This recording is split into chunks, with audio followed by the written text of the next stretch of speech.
بسم اللہ الرحمن الرحیم ان الحمد للہ نحمده ونستعینه ونستغفره ونعوذ باللہ من شرور انفسنا ومن سیئات اعمالنا من يهده اللہ فلا مضل له ومن يضلل فلا هادي له وأشهد أن لا إله إلا الله وحده لا شريك له وأشهد أن محمدًا عبده ورسوله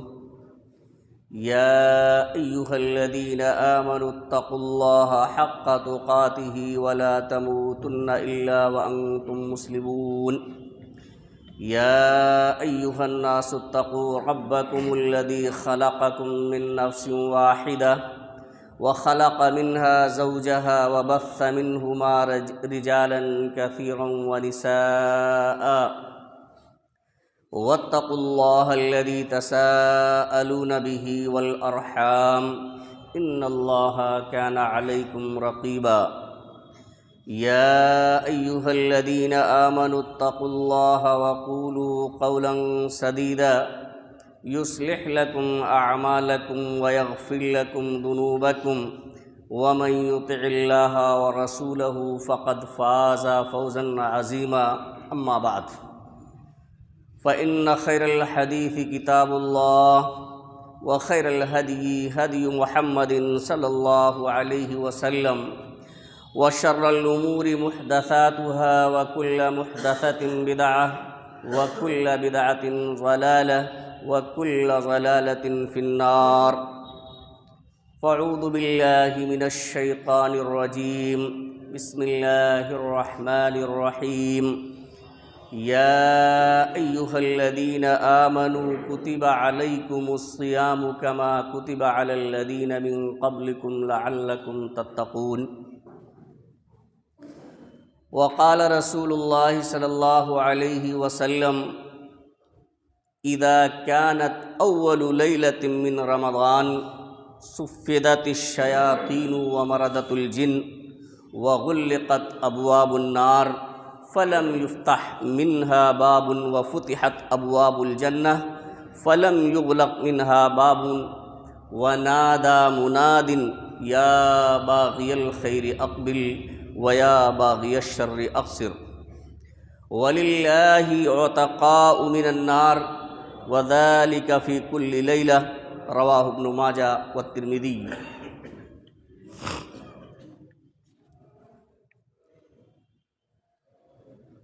معزز سامعین کرام، حاضرین جمعہ، قوم کے نوجوان ساتھیوں، عزیز بچوں اور پردہ نشین خواتین ملت اسلامیہ،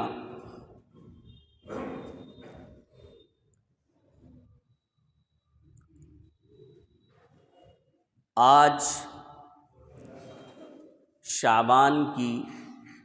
22 تاریخ ہے اور بہت ہی جلد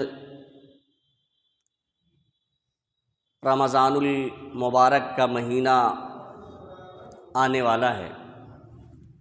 جسے اللہ کے رسول صلی اللہ علیہ وسلم نے اپنی زبان مبارک سے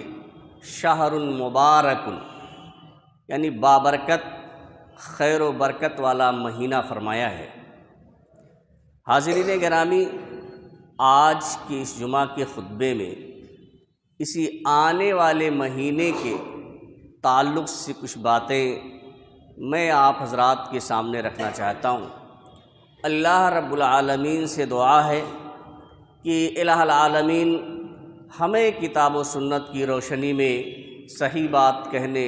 اور کما حقہ اس پر عمل کرنے کی توفیق عطا فرمائے، آمین۔ حاضرین گرامی،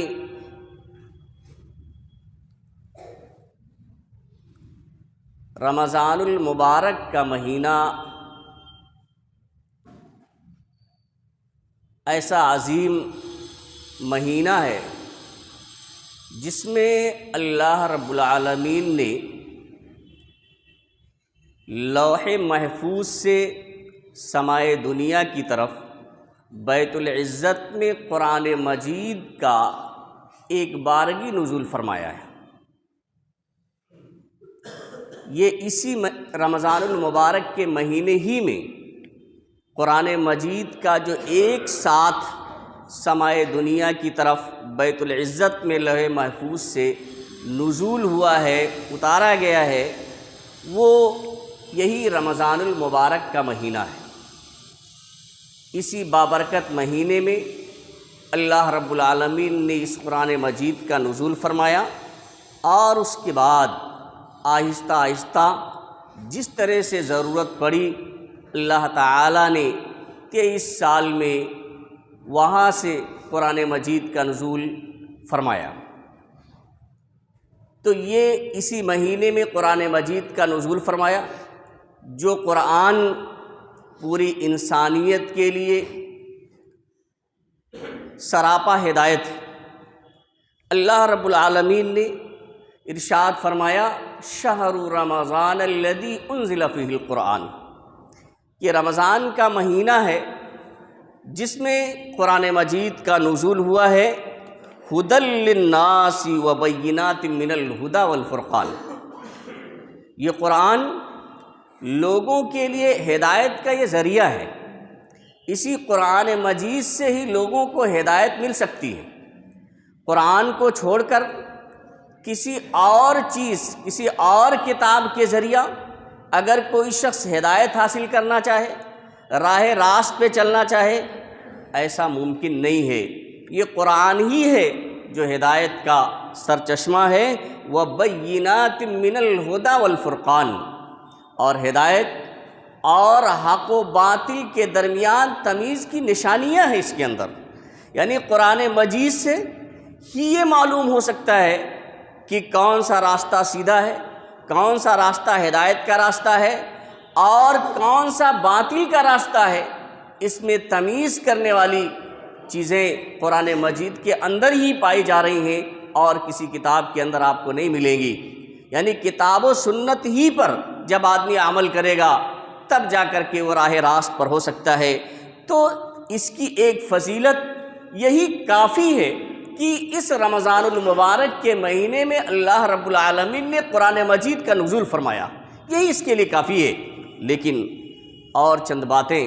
آپ کے سامنے اس مہینے کی فضیلت کے تعلق سے میں رکھنا چاہتا ہوں۔ خطبہ مسنونہ کے بعد جو حدیث شریف آپ کے سامنے پڑھی گئی ہے، اس میں بھی اس رمضان المبارک کے مہینے کی فضیلت اور اس کے مقام کو اللہ کے رسول صلی اللہ علیہ وسلم نے بیان کیا ہے، اور یہ مقام اور فضیلت اسی لیے بیان کیا ہے تاکہ ہم اس مہینے میں تائب ہو کر کے، سچی توبہ کر کے اللہ رب العالمین کے دربار میں حاضر ہوں، اور زیادہ سے زیادہ اللہ رب العالمین کی عبادت کریں۔ اللہ کے رسول صلی اللہ علیہ وسلم فرماتے ہیں اذا كانت اول لیلۃ من رمضان، کہ جب رمضان کی پہلی رات آتی ہے، اور رات یعنی غروب شمس کے بعد جیسے ہی چاند نظر آ جائے پھر رمضان کا مہینہ شروع ہو جائے گا، اسی وقت سے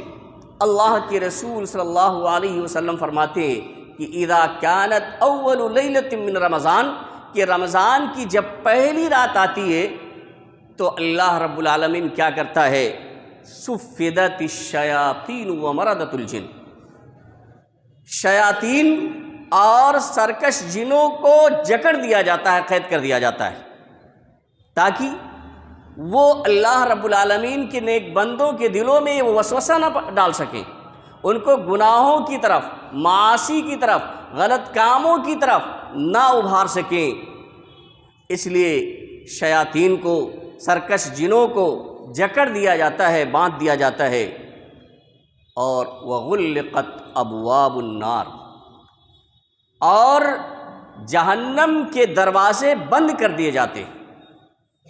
حقیقت میں جہنم کے دروازے بند کر دیے جاتے ہیں۔ فلم یفتح منہا باب، اور اس کا کوئی بھی دروازہ کھلا نہیں رہتا ہے۔ وفتحت ابواب الجنہ، اور جنت کے دروازے کھول دیے جاتے ہیں پہلی رات ہی سے، فلم یغلق منہا باب، اور اس کا کوئی دروازہ پھر بند نہیں ہوتا ہے۔ یہی نہیں، شیاطین کو قید کرنے کے بعد، جنت کا دروازہ کھول دینے کے بعد، جہنم کے دروازے بند کر دینے کے بعد، اسی پر بس نہیں ہوتا ہے، بلکہ وَنَادَى مُنَادٍ مِّنَ السَّمَاءِ، اور آسمان سے ایک آواز دینے والا، ایک منادی، ایک فرشتہ یہ آواز دیتا ہے، یا باغی الخیر اقبل، کہ اللہ کے وہ نیک بندو جو بھلائیاں ہی کرتے تھے، نیک کاموں میں جو لوگ مشغول تھے، جو خیر کے چاہنے والے ہو، جو بھلائیوں کے چاہنے والے ہو، جو خیر کے طلبگار ہو، اقبل، اب مزید آگے بڑھ جاؤ۔ اب یہ رحمت کا مہینہ آ گیا ہے، اللہ رب العالمین کی مغفرت کا مہینہ ہے، خیر و برکت کا مبارک مہینہ یہ شروع ہو رہا ہے۔ ابھی تک اگرچہ آپ اللہ کی عبادت ہی میں مشغول تھے، نیکیوں اور بھلائیوں ہی کا کام کرتے تھے، لیکن اس مہینے کی بڑی عظمت ہے، اب مزید تم اور دوسرے دنوں کے مقابلے میں بڑھ چڑھ کر خیر کا کام کرو، بھلائیوں کا کام کرو، اللہ رب العالمین کی عبادت اور اس کے ذکر و اذکار میں مشغول ہو جاؤ، یا باغی الخیر اقبل۔ وہیں جو لوگ اللہ سے دوری بنائے ہوئے ہیں، جو لوگ اللہ کے رسول صلی اللہ علیہ وسلم کی سنت کو پامال کر رہے ہیں، جو لوگ اللہ اس کے رسول کے باغی ہیں، گناہوں سے لت پت ہو چکے ہیں، اطاعت و فرما برداری کے قریب نہیں جاتے، ایسے لوگوں کو یوں ہی چھوڑ نہیں دیتے، بلکہ ایسے لوگوں کو بھی خطاب کرتے ہیں، ایسے لوگوں کو بھی آواز دیتے ہیں، ایسے لوگوں کو بھی یہ ندا دیتے ہیں، وَيَا بَاغِيَ الشَّرِّ اقصِرْ، کہ اے وہ لوگوں جو برائیوں کے طلبگار ہو، جو گناہوں کا کام کرتے ہو، غلط کاموں میں جو لوگ ملوث ہیں، ایسے لوگوں کو یہ پکار کر کہتے ہیں کہ اب رمضان المبارک کا بابرکت مہینہ آ گیا ہے، شیاطین جکڑ دیے گئے ہیں، جنت کے دروازے کھول دیے گئے ہیں، جہنم کے دروازے بند کر دیے گئے ہیں، یا باغی الشر اقصر، تو اے گنہگار بندو اب گناہوں سے باز آ جاؤ، اب گناہوں سے توبہ کر لو، اس پہ کمی کرو، اور اللہ اس کے رسول کی طرف رجوع کرو، یہ ندا دیتے ہیں۔ اور ساتھ ہی ساتھ اللہ رب العالمین کی ایک عظیم نعمت اور بھی ہے اس مہینے میں کہ وَلِلَّهِ عُتَقَاءُ مِنَ النَّارِ، کہ اللہ رب العالمین اس مہینے میں اپنے کچھ بندوں کو جہنم سے آزاد کرتا ہے، اپنے کچھ بندوں کو جہنم سے آزاد کر دیتا ہے، جو جہنم کے مستحق ہو چکے ہوتے ہیں گناہوں کی وجہ سے، کوتاہیوں اور کمیوں کی وجہ سے، اپنی لغزشوں کی وجہ سے، جو لوگ جہنم کے مستحق ہو چکے ہوتے ہیں، ایسے بندوں کو اللہ رب العالمین اس بابرکت مہینے میں، اس مبارک مہینے میں جہنم سے آزاد کر دیتا ہے۔ وفی کل لیلہ، اور ہر رات کچھ لوگوں کو آزاد کرتا ہے، ایک ہی رات نہیں بلکہ پہلی رات سے لے کر کے اور آخری رات تک، رمضان کی آخری رات تک، یہ اللہ رب العالمین کی بخشش ہوتی ہے کہ ہر رات اللہ رب العالمین اپنے کچھ بندوں کو آزاد کرتا رہتا ہے۔ اور جہنم سے یہ آزادی کس وقت کرتا ہے؟ ایک دوسری روایت کے اندر آتا ہے کہ ان للہ تعالی عند کل فطرۃ عتقاء من النار، کہ اللہ رب العالمین ہر افطاری کے وقت اپنے بندوں کو جہنم سے آزاد کرتا ہے، وَذَلِكَ فِي كُلِّ لَيْلَةٍ، اور یہ ہر رات میں کرتا ہے، یعنی افطاری کے وقت جب بندہ افطار کرتا ہے تو اس وقت اللہ رب العالمین اپنے بندوں کو جہنم سے آزاد کر دیتا ہے۔ حاضرین گرامی، جسے یہ بابرکت مہینہ مل جائے وہ بڑا خوش نصیب ہے۔ ایک روایت آپ کے سامنے میں ذکر کروں، طلحہ بن عبید اللہ رضی اللہ تعالیٰ عنہ یہ بیان کرتے ہیں، طلحہ بن عبید اللہ، یہ روایت ابن ماجہ میں موجود ہے، کہتے ہیں کہ دو لوگ اللہ کے نبی صلی اللہ علیہ وسلم کی خدمت میں حاضر ہوئے۔ ایک ہی ساتھ دونوں لوگ اللہ کے رسول صلی اللہ علیہ وسلم کے سامنے اسلام لاتے ہیں، ایک ہی وقت میں دو لوگ حاضر ہوتے ہیں اور نبی صلی اللہ علیہ وسلم کے ہاتھ پر اسلام لے آتے ہیں۔ اس میں سے ایک شخص بہت ہی زیادہ عبادت گزار تھا، بہت ہی زیادہ عبادت گزار تھا، اور وہ اللہ کے راستے میں شہید ہو جاتا ہے، مسلمان ہو کر کے شہید ہوتا ہے۔ اور ایک دوسرا تھا جو پہلے شخص کے مقابلے میں جو شہید ہوا ہے اس کی بنسبت وہ کم عبادت گزار تھا۔ ایسا نہیں کہ فرائضی کا اہتمام نہیں کرتا تھا، بلکہ اس شخص کے مقابلے میں کم عبادت گزار تھا، اور وہ 1 سال کے بعد فوت ہوا۔ آپ غور کریں، وہ 1 سال کے بعد فوت ہوا، 1 سال کے بعد اس کی وفات ہوئی۔ تو طلحہ بن عبید اللہ رضی اللہ تعالیٰ عنہ کہتے ہیں کہ میں نے خواب میں دیکھا کہ ایک شخص جو شہید ہوا تھا پہلے، اور ایک جو دوسرا 1 سال کے بعد انتقال ہوا، میں نے خواب میں یہ دیکھا کہ جو 1 سال بعد فوت ہوا ہے وہ جنت میں پہلے داخل ہوا ہے۔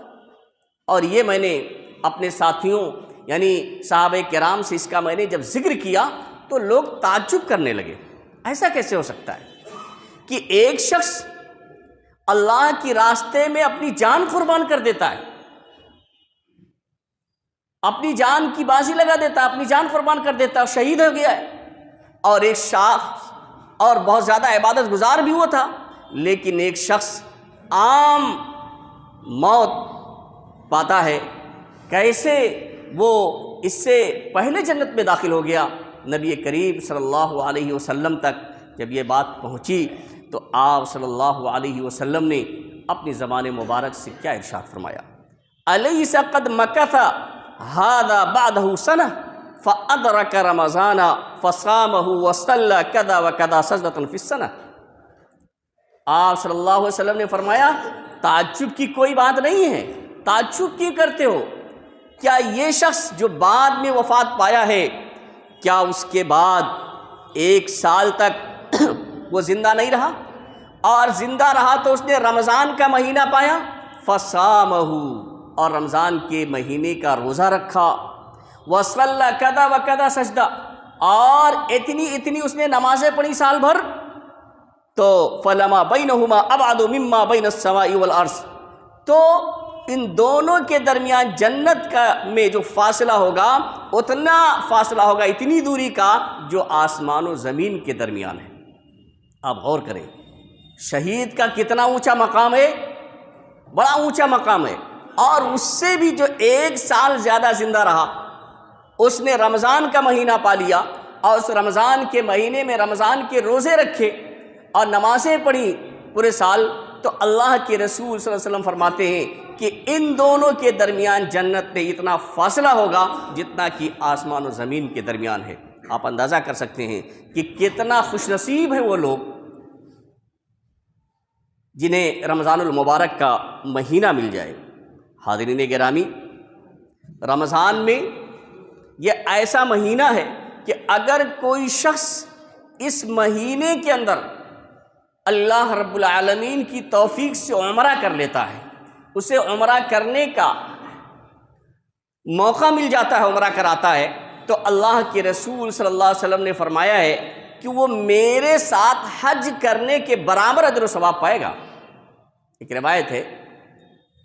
کہ اللہ کے رسول صلی اللہ علیہ وسلم جب حجۃ الوداع سے واپس لوٹے، لما رجع النبی صلی اللہ علیہ وسلم من حجتہ، جب اللہ کے نبی صلی اللہ علیہ وسلم حجۃ الوداع سے واپس لوٹے تو قال لأم سنان الانصاریہ ما منعک من الحج، اور دوسرے الفاظ بھی آتے ہیں کہ آپ نے فرمایا کہ میرے ساتھ تمہیں حج کرنے سے کس چیز نے روک دیا؟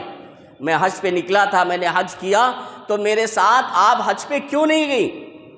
قالت ابو فلان تعنی زوجہا کان لہ ناصحان، کہتی ہیں انہوں نے عذر پیش کی۔ کیا عذر پیش کی؟ کہنے لگی کہ میرے پاس 2 ہی اونٹ تھے، اور حج علی احدہما، اور میرے شوہر ایک اونٹ پر سوار ہو کر کے حج کے لیے چلے گئے، والآخر یسقی ارضا لنا، اور جو دوسرا اونٹ ہے ہماری زمین کو سیراب کرنے کے لیے ہے۔ مطلب یہ ہوا کہ میرے پاس سواری نہیں تھی جس سواری پر بیٹھ کر میں جا سکوں۔ بھائی دو ہی اونٹ، تو ایک پانی سیراب کرنے کے لیے رہ گیا اور ایک پر میرے شوہر چلے گئے، تو میرے لیے سواری ہی نہیں تھی، اس لیے میں آپ صلی اللہ علیہ وسلم کے ساتھ حج پر نہیں جا سکی۔ تو آپ صلی اللہ علیہ وسلم نے فرمایا کہ تم رمضان المبارک کے مہینے میں عمرہ کر لو، فإن عمرة فی رمضان تقضی حجۃ او حجۃ معی۔ آپ صلی اللہ علیہ وسلم نے فرمایا کہ رمضان میں عمرہ کر لینا، کیونکہ رمضان المبارک کے مہینے میں عمرہ کرنا حج کے برابر ہے، یا میرے ساتھ حج کرنے کے برابر اس کا اجر و ثواب ہے۔ تو حاضرین گرامی، رمضان المبارک کا مہینہ بڑی خیر و برکت والا مہینہ ہے۔ اگر کوئی شخص استطاعت رکھتا ہے، اس کے اندر طاقت ہے کہ اس مہینے میں ہی وہ عمرہ کر سکے، تو اسے کر لینا چاہیے، کیونکہ اللہ کے رسول صلی اللہ علیہ وسلم کے اس فرمان سے یہ بات معلوم ہوتی ہے کہ ظاہر سی بات ہے کہ ہم اس دور میں نہیں رہے تو اللہ کے رسول صلی اللہ علیہ وسلم کے ساتھ کوئی عمل کیسے کوئی کر سکتا ہے، لیکن آپ صلی اللہ علیہ وسلم کے ساتھ حج کرنے کے برابر ثواب ضرور حاصل کر سکتا ہے اس فرمان رسول کے ذریعہ۔ تو اگر کسی کے اندر یہ طاقت ہے تو اسے کوشش کرنی چاہیے کہ اس مبارک مہینے میں عمرے کا اہتمام کر لے، کہ اس کا بہت بڑا اجر و ثواب ہے۔ حاضرین گرامی، اس رمضان المبارک میں ضروری عمل کیا ہے؟ کون سا ضروری عمل ہے؟ دیکھیے، جو اور دنوں میں نماز ہے اور تمام چیزیں ہیں، اس کا اہتمام جو فرائض ہے وہ تو ہمیشہ کرنا ہے، لیکن اس مہینے میں ایک فریضہ اور ہے جو صوم، جسے روزہ کہا جاتا وہ ہے۔ اس مہینے میں خصوصیت کے ساتھ یہ پورے مہینے کا، اور دنوں میں جو ہم روزے رکھتے ہیں وہ نفلی روزے کا اہتمام کرتے ہیں، لیکن یہ جو مہینہ ہے اس میں جو ضروری عمل ہے وہ یہ ہے کہ ہم روزے کا اہتمام کریں، صوم کا اہتمام کریں۔ صوم کہتے کسے ہیں؟ پہلے اس کا معنی و مفہوم سمجھ لیں۔ صوم یا سیام کے معنی ہوتے ہیں لغت میں رکنا، باز رہنا، اور اس کی شرعی تعریف یہ ہے کہ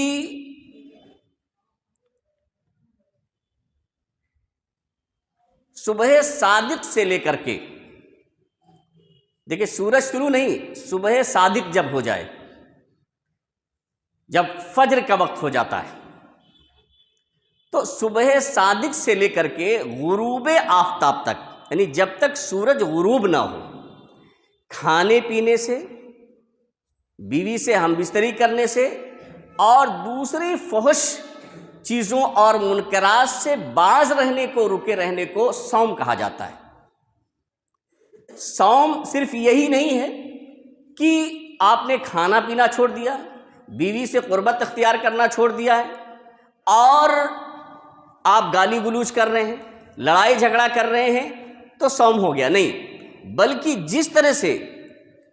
صبح صادق سے لے کر کے غروب آفتاب تک کھانے پینے سے باز رہنا ضروری ہے، ہم بستری سے باز رہنا ضروری ہے، ایسے لایعنی چیزوں سے بھی بچے رہنا اور باز رہنا ضروری ہے۔ گالی گلوچ سے، لڑائی جھگڑے سے ہمیں اور آپ کو بچنا ضروری ہے، تب ہمارا اور آپ کا صوم صحیح ہوگا، روزہ صحیح ہوگا۔ اللہ کے رسول صلی اللہ علیہ وسلم نے ایک حدیث کے اندر بیان فرمایا، من لم یدع قول الزور والعمل به فلیس للہ حاجۃ فی ان یدع طعامہ وشرابہ، کہ جو شخص جھوٹ بولنا نہ چھوڑے، روزے سے ہے، کھانا پینا ترک کر دیا ہے، نماز کا بھی اہتمام کر رہا ہے، لیکن جھوٹ پہ جھوٹ بولے جا رہا ہے، وعدہ خلافی کیے جا رہا ہے، سچائی کا اس کے قول اور فعل میں نام تک نہیں، بو تک نہیں آ رہی ہے، جھوٹ ہی بولتا رہتا ہے، والعمل به، اور اس پر عمل کرنا نہ چھوڑے، تو فلیس للہ حاجۃ فی ان یدع طعامہ وشرابہ، تو اللہ رب العالمین کو اس بات کی ضرورت ہی نہیں ہے، کوئی ضرورت نہیں ہے کہ ان یدع طعامہ وشرابہ، کہ وہ اپنا کھانا پینا چھوڑ دے۔ یعنی اگر وہ غلط چیزوں سے نہیں بچتا ہے، جھوٹ بولنے سے نہیں بچتا ہے، اس پر عمل کرنے سے نہیں بچتا ہے، اور لایانی چیزوں سے، منکرات سے اگر وہ پرہیز ہی نہیں کرتا ہے، اگر وہ بچتا ہی نہیں ہے، تو اللہ کے رسول صلی اللہ علیہ وسلم فرماتے ہیں کہ ایسے شخص کے لیے کوئی ضروری نہیں ہے کہ وہ کھانا پینا چھوڑ دے۔ کیوں بھوکا رہتا ہے؟ تو معلوم یہ ہوا کہ روزے میں جہاں کھانے پینے کو ترک کرنا ضروری ہے، ہم بستری کو ترک کرنا ضروری ہے، وہیں غلط چیزوں سے باز رہنا، منکرات اور گناہوں اور معاصی سے اجتناب کرنا یہ بھی ضروری ہے۔ حاضرین گرامی، روزے کی بڑی فضیلت ہے۔ اللہ کے رسول صلی اللہ علیہ وسلم نے فرمایا کہ من صام رمضان ایمانا واحتسابا غفر له ما تقدم من ذنبه۔ بہت بڑی فضیلت۔ ایک تو بابرکت مہینہ ہے، اور اس مہینے میں صوم، تو اللہ کے رسول صلی اللہ علیہ وسلم فرماتے ہیں کہ جو شخص رمضان کے روزے رکھے ایماناً، ایمان کے ساتھ، پہلی شرط لگا دی، ایمان ہونا چاہیے۔ ہمارا ایمان ہی نہیں ہے، ہم شرک میں ہیں، نہ اللہ پر صحیح معنوں میں ایمان، نہ رسول پر ایمان، نہ تقدیر پر ایمان، نہ رسولوں پر ایمان، نہ آسمانی کتابوں پر ایمان، یعنی کسی چیز پر اگر ہمارا ایمان ہی نہیں ہے تو پھر اس صوم کا کوئی فائدہ نہیں، روزے کا کوئی فائدہ نہیں۔ ایمان کے ساتھ روزہ رکھے، واحتساباً، اور احتساب کے ساتھ، یعنی اس پر ثواب کی امید رکھے، ثواب کی غرض سے وہ روزہ رکھے، دکھاوا کے لیے نہیں، لوگوں کو دکھانے کے لیے نہیں کہ لوگ یہ سمجھے کہ ہم روزے دار ہیں، بلکہ اس روزے پر ایک تو ایمان ہو، اور دوسری چیز یہ ہے کہ احتساب ہو، یعنی اس پر اللہ رب العالمین سے اجر کی وہ امید رکھتا ہو کہ اللہ رب العالمین اس پر ہمیں ثواب عطا فرمائے گا۔ یعنی اخلاص کے ساتھ، للہیت کے ساتھ جب روزہ رکھے گا تو اللہ کے رسول صلی اللہ علیہ وسلم نے یہ بشارت دی ہے کہ غفر لہ ما تقدم من ذنبہ، تو اس کے گزرے ہوئے سارے گناہ معاف کر دیے جائیں گے۔ اتنی بڑی فضیلت ہے کہ اگر رمضان کا روزہ ایمان کے ساتھ اور خلوص کے ساتھ اجر کی امید کرتے ہوئے کوئی شخص رکھتا ہے تو اللہ کے رسول صلی اللہ علیہ وسلم نے فرمایا کہ اس کے سارے گناہ معاف کر دیے جائیں گے۔ لیکن ایک بات آپ کے سامنے میں ذکر کر دوں کہ جہاں بھی تکفیر الذنوب کا آتا ہے کہ گناہ اللہ تعالیٰ معاف کر دے گا، وہاں صغیرہ گناہ مراد ہوتے ہیں۔ کبیرہ گناہوں کے لیے یہ توبہ ضروری ہے، بغیر توبہ کے کبیرہ گناہ نہیں معاف ہوں گے، اس لیے جو ہے صغیرہ گناہ تمام کے تمام معاف ہو جاتے ہیں۔ اور اس کے لیے بھی ایک شرط ہے کہ اذا اجتنبت الکبائر، جب کبیرہ گناہوں سے اجتناب کیا جائے، بچا جائے، جب بڑے بڑے جو گناہ ہیں ان سے ہم بچنے کی کوشش کریں، تو جب اچھے اور نیک اعمال کریں گے تو اللہ رب العالمین ان کے ذریعہ جو ہم سے چھوٹے چھوٹے گناہ ہو جاتے ہیں، صغیرہ گناہ ہو جاتے ہیں، تو اللہ رب العالمین ان تمام صغیرہ گناہوں کو معاف فرما دے گا۔ اسی طرح سے روزے کی فضیلت کے تعلق سے اللہ کے رسول صلی اللہ علیہ وسلم نے بیان فرمایا کہ کل عمل ابن آدم یضاعف الحسنۃ بعشر امثالها الى 700 ضعف، کہ ابن آدم کے ہر عمل کا بدلہ 10 سے لے کر کے 700 گنا تک بڑھا دیا جاتا ہے۔ کوئی بھی عمل ہو، کوئی بھی عمل ہو، جس طرح سے اس کے اندر اخلاص ہے، للہیت ہے، خلوص ہے، کوئی بھی عمل کرتا ہے چھوٹا بڑا، تو اللہ تعالیٰ ایک عمل کرنے سے 10 نیکی سے لے کر کے اس کے اخلاص کے اعتبار سے 700 گنا تک اللہ رب العالمین وہ بڑھا دیتا ہے اجر، الا الصوم، لیکن صوم کو اللہ کے رسول نے مستثنیٰ کر دیا، سوائے صوم کے۔ یعنی روزے کا معاملہ ایسا نہیں ہے کہ 10 سے 700 گنا تک صرف بڑھاتا ہے، اب وہ اللہ رب العالمین نے خاص کر دیا الا الصوم، سوائے صوم کے، فإنہ لی، کیونکہ یہ میرے لیے ہے۔ ویسے تمام عبادتیں اللہ کے لیے ہیں، چاہے روزہ ہو، چاہے نماز ہو، چاہے حج ہو، چاہے زکوٰۃ ہو، ساری کی ساری عبادتیں اللہ کے لیے ہیں، لیکن یہ ایسی عبادت ہے جسے اللہ کے علاوہ کوئی نہیں جانتا۔ ہم وضو کر رہے ہیں، پانی پینے کون دیکھ رہا ہے؟ اللہ ہی دیکھتا ہے۔ کچن میں عورتیں کھانا بناتی ہیں، کھا جائیں، کھا لیں پیٹ بھر کے، کون دیکھنے جاتا ہے؟ تو وہ صرف بندے کا ڈائریکٹ اللہ سے واسطہ ہوتا ہے، اللہ ہی جانتا ہے۔ اللہ رب العالمین نے اس کے لیے کیا فرمایا ہے کہ الا الصوم، سوائے روزے کے، فإنہ لی، کیونکہ یہ میرے لیے ہے، وأنا أجزی بہ، اور میں ہی اس کا بدلہ دوں گا۔ یعنی یہ اللہ تعالیٰ نے فرمایا ہے کہ میں ہی اس کا بدلہ دوں گا۔ یدع شہوتہ وطعامہ من اجلی، بندہ میری وجہ سے اپنی شہوت کو ترک کر دیتا ہے، اپنی خواہش کو ترک کر دیتا ہے، اور اپنے کھانے پینے کو ترک کر دیتا ہے، اس لیے اس کا بدلہ میں ہی دوں گا۔ اور حاضرین گرامی، روزے کو اللہ کے رسول صلی اللہ علیہ وسلم نے ڈھال قرار دیا ہے۔ جس طرح سے ڈھال سے لڑائی میں اپنے آپ کو، جنگ میں آدمی اپنے آپ کو محفوظ کرتا ہے، بچاتا ہے، دشمن کے وار کو روکتا ہے، ایسے روزہ ہے کہ وہ جہنم سے بچاتا ہے، گناہوں سے بچاتا ہے، معاصی سے بچاتا ہے۔ تو ظاہر سی بات ہے کہ معاصی اور گناہوں سے بچائے گا تو اس سے آدمی جب بچا رہے گا تو جنت میں جانے کا یہ سبب بن جائے گا۔ حضرات گرامی، یہ چند باتیں تھیں جو ہم نے آپ کے سامنے رمضان المبارک کے مہینے کے تعلق سے کچھ باتیں ذکر کی اور کچھ باتیں صوم کے تعلق سے، اور اس مہینے میں ایک عمل اور خصوصیت کے ساتھ انجام دیا جاتا ہے، تراویح کا قیام۔ تو اس کے متعلق انشاءاللہ میں آئندہ جمعہ کے خطبے میں قرآن و حدیث میں کی روشنی میں ذکر کروں گا۔ اللہ رب العالمین سے دعا ہے کہ الہ العالمین ہمیں ہمیشہ کتاب و سنت کے مطابق زندگی گزارنے کی توفیق عطا فرمائے۔ الہ العالمین ہم میں جو پریشان حال ہیں ان کی پریشانیوں کو تو دور فرما دے، جو لوگ بیمار ہیں انہیں شفائے کامل و عاجل عطا فرما۔ بارک اللہ لنا ولکم فی القرآن العظیم ونفعنا وإیاکم بالآیات والذکر الحکیم، انہ تعالی جواد کریم ملک رؤوف الرحیم۔